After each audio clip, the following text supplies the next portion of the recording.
शिक्षकांचा पालक आणि विद्यार्थ्यांशी संबंध कसा असावा हे मी या प्रशिक्षणातून सुद्धा शिकले।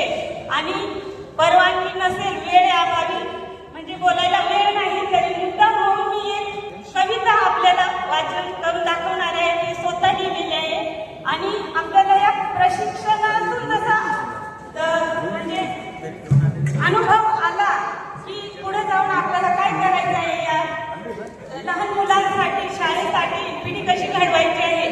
आणि ही जी मुंडेगाव आश्रम शाळा आहे, शाळेबद्दल मी जे काही लिहिलेलं आहे त्या कवितेचं नाव शीर्षक आहे माझ्या मुलीची शाळा। तर मी आपण सर्वांना या मुंडेगाव आश्रम शाळेची एकदा सफर करून आणते आणि तुम्हालाही ती मला अशी अपेक्षा मी बाळगते की सर्वांना आवडेल।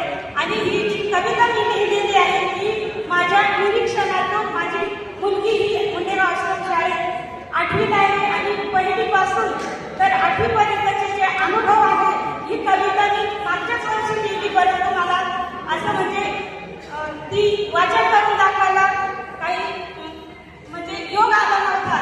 तर हे या ठिकाणी मला ही संधी फक्त मला या प्रशिक्षणाबाबत बोलायला संधी दिली, पण ती संधीचं मी सोनं करून राहिले।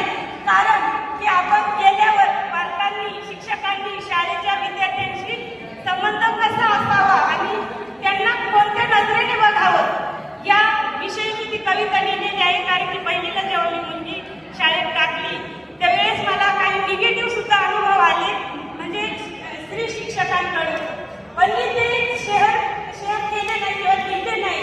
म्हणजे ते राजहंस जसं असतं की दुधातून पाणी बाजूला वेगळं करण्याची शक्ती फक्त त्याच्यात असते, त्याप्रमाणे निगेटिव्ह जे अनुभव आहेत ते मी कवितेत शेअर केले नाही, फक्त चांगले आणि चांगलेच अनुभव मी शेअर केले आहे।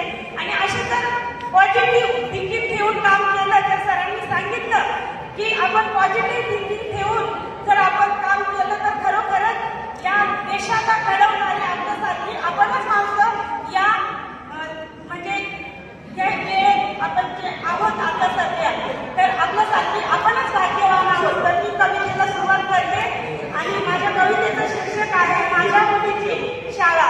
कवितेचं शीर्षक आहे माझ्या मुलीची शाळा। वेळ होईल परंतु क्षमा असावी मला ती बळजबरी वाचन करा।